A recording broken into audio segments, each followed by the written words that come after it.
The Axminster Ecclesiastica was written by an unknown author, starting in 1687, to record the early history of nonconformist worship in and around Axminster.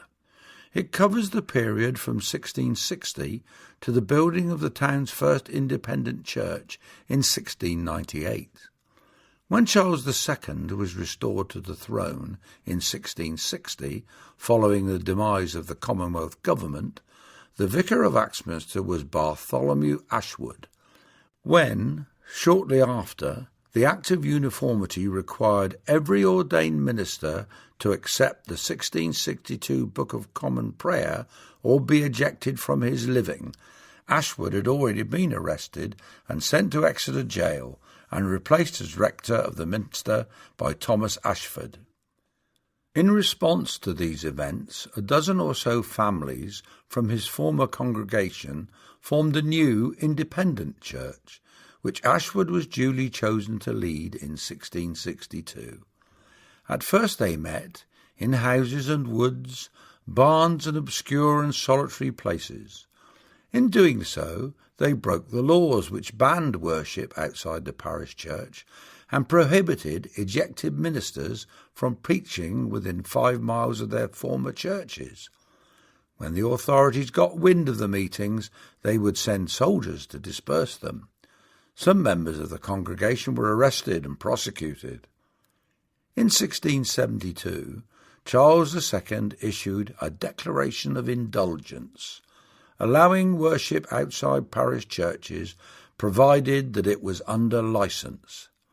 His main object was to make life easier for Roman Catholics, but many nonconformists, including the congregation at Axminster, secured licences for both meeting houses and preachers. In the case of Axminster, Bartholomew Ashwood was allowed to preach in a room at Waycroft Manor. Although these licences were later revoked by Parliament, for 10 years the congregation worshipped at Waycroft with varying degrees of liberty and regularity. In 1679, after Bartholomew Ashwood's death, Stephen Toogood was appointed to lead the congregation. When the church was forced to leave Waycroft, they met in secret, sometimes in the open air. In 1685, Stephen Toogood, one of the elders from the Axminster congregation, and at least 6 other members of the congregation joined Monmouth's rebellion as his forces moved through Axminster, in the hope of winning freedom of assembly and worship for nonconformists. Although their hopes were brutally crushed at Sedgemoor, both the pastor and the elder returned safely to Axminster, though others were not so fortunate. After William and Mary of Orange took the throne, the 1689 Act of Toleration was passed, allowing nonconformists to worship more freely. Stephen Toogood's congregation took their opportunity to build a congregational church on Chard Street, with building work starting in 1698. The original structure was used as a school for some time after the present church was built next door in 1826.